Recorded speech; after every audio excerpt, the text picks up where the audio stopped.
पाकिस्तान को सहारा देने निकला आईएमएफ अब खुद डगमगाने लगा है। कर्ज दिया था ताकि इकॉनमी संभले, लेकिन हालात ऐसे बने कि अब आईएमएफ को ही डर है कि कहीं उसका पैसा डूब ना जाए।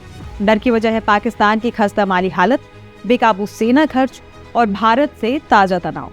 और अब इसी डर में आईएमएफ ने पाकिस्तान पर लगा दी हैं कुछ नई शर्तें। वो शर्तें क्या हैं बताएगी आपको इस वीडियो में। नमस्कार, आप देख रहे हैं NDTV इंडिया और मैं हूं आपके साथ जय तिवारी। पीटीआई की रिपोर्ट के मुताबिक आईएमएफ ने पाकिस्तान पर 11 नई शर्तें लगाई और चेतावनी दी है कि जब तक ये पूरी नहीं होंगी अगली किस्त की बात भी नहीं होगी। ये शर्तें क्या हैं, एक एक करके आपको बताते हैं।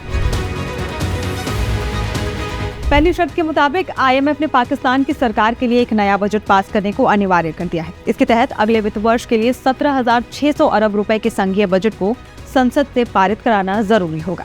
आईएमएफ के अनुसार पाकिस्तान सरकार को वित्त वर्ष 2025-26 के लिए एक ऐसा नया बजट पास करना ही होगा जो जून 2025 तक आईएमएफ की तरफ से निर्धारित लक्ष्यों को पूरा कर सके। पाकिस्तान को साफ निर्देश दिया गया है कि बिजली की कीमतें इस तरह तय की जाए जिससे उसकी पूरी लागत वसूल हो सके। इसके लिए आईएमएफ ने सरकार को 1 जुलाई 2025 तक बिजली टैरिफ को हर साल रिवाइज करने की अधिसूचना जारी करने का आदेश दिया है। सीधी भाषा में कहें तो बिजली अब उतनी ही महंगी होगी जितनी उसकी असली लागत है, यानी बिजली बनाने और उसे लोगों तक पहुंचाने में जितना खर्च होगा वही ग्राहकों से वसूला जाएगा। बिजली बिल में नया अधिभार यानी आम पाकिस्तानी पर एक और बोझ। आईएमएफ की शर्त के तहत अब पाकिस्तान को सेकेंड हैंड गाड़ियों के आयात पर लगी बंदिशें हटानी होंगी। सरकार को जुलाई 2025 के अंत तक संसद में एक नया विधेयक पेश करना होगा जिसमें ये साफ साफ बताया जाएगा कि 5 साल से कम पुरानी यूज्ड कारों के आयात पर कौन कौन से प्रतिबंध लगे हैं और उन्हें कैसे हटाया जाएगा। फिलहाल पाकिस्तान में सिर्फ 3 साल से कम पुरानी सेकेंड हैंड कारों और कुछ स्कीम्स के तहत 5 साल पुरानी SUVs के आयात की इजाजत है, लेकिन आईएमएफ चाहता है कि इन सब प्रतिबंधों को खत्म किया जाए ताकि ऑटोमोबाइल सेक्टर में कंपटीशन बढ़े और बाजार को नया आर्थिक बल मिले। सीधी बात यह है कि अब पाकिस्तान को अपने कार बाजार की तरफ थोड़ा ज्यादा ध्यान देने की जरूरत है। नई शर्तों के तहत आईएमएफ ने 4 फेडरल इकाइयों में नई इनकम टैक्स प्रणाली लागू करने को जरूरी बताया है। इस प्लान में कई बड़े बदलाव शामिल हैं, जैसे टैक्स रिटर्न की प्रोसेसिंग के लिए एक सेंट्रल डिजिटल प्लेटफॉर्म बनाना, करदाताओं की पहचान और उसका ऑनलाइन रजिस्ट्रेशन, टैक्स को लेकर जन जागरूकता अभियान और सबसे अहम नए टैक्स कानूनों को जमीन पर उतारने की स्पष्ट कार्य योजना। आईएमएफ का साफ साफ कहना है कि टैक्स वसूली अगर पारदर्शी और सख्त नहीं होगी तो अगली राहत की उम्मीद छोड़ दे। आईएमएफ अब सिर्फ कर्ज नहीं दे रहा बल्कि पाकिस्तान को सिखा भी रहा है कि सरकार कैसे चलाई जाए। नई शर्त के तहत आईएमएफ ने पाकिस्तान से गवर्नेंस एक्शन प्लान यानी शासन सुधार की रोड मैप तैयार करने को कहा है। ये प्लान आईएमएफ के ही गवर्नेंस डायग्नोस्टिक असेसमेंट की रिपोर्ट पर आधारित होगा, यानी भ्रष्टाचार कैसे कम किया जाए, सिस्टम को कैसे पारदर्शी बनाया जाए और सरकारी फैसलों में जवाबदेही कैसे लाया जाए।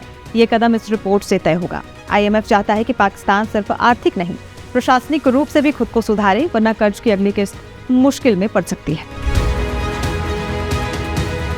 आईएमएफ की नई शर्त गरीबों के लिए है, लेकिन दबाव पाकिस्तान सरकार पर है। कहा गया है कि जो कैश सपोर्ट गरीबों को दिया जाता है उसमें हर साल महंगाई के मुताबिक बढ़ोतरी की जाए, यानी अगर बाजार में कीमतें बढ़ रही हैं तो सरकार को वो नगद मदद भी बढ़ानी होगी। मकसद साफ है कि जो राहत दी जा रही है उसकी असली खरीदने की ताकत बनी रहे। आईएमएफ अब पाकिस्तान से सिर्फ अभी के नहीं आने वाले कल के जवाब भी मांग रहा है।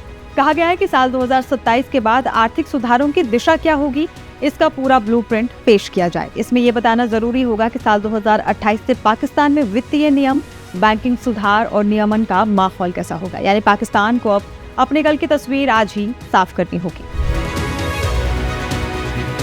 अब पाकिस्तान में वो उद्योग भी टैक्स के घेरे में होंगे जो अपनी बिजली खुद बनाते हैं। आईएमएफ की शर्त है कि संसद मई 2025 के अंत तक एक कानून पास करे जिससे कैप्टिव पावर यानी स्वनिर्मित बिजली पर स्थायी टैक्स लागू किया जा सके। इसका मकसद है उद्योग ग्रिड से बिजली लें ताकि राष्ट्रीय पावर सिस्टम मजबूत हो और सप्लाई स्थिर है, यानी अब खुद बिजली बनाना बचत का नहीं खर्च का सौदा हो। अब पाकिस्तान में हर महीने गैस के दाम बदलेंगे, वो भी ऊपर की तरफ। आईएमएफ की सख्त शर्तों के तहत सरकार को कहा गया है कि हर 6 महीने में गैस टैरिफ की समीक्षा की जाए और नई दरें लागू की जाए। मकसद साफ है, गैस की जो लागत है उसकी पूरी वसूली हो। आईएमएफ चाहता है कि 15 फरवरी 2026 तक गैस इतनी महंगी हो जाए कि सरकार को सब्सिडी देने की जरूरत ही ना पड़े। यानी आने वाले वक्त में पाकिस्तान की जनता को हर 6 महीने एक नया गैस झटका लग सकता है।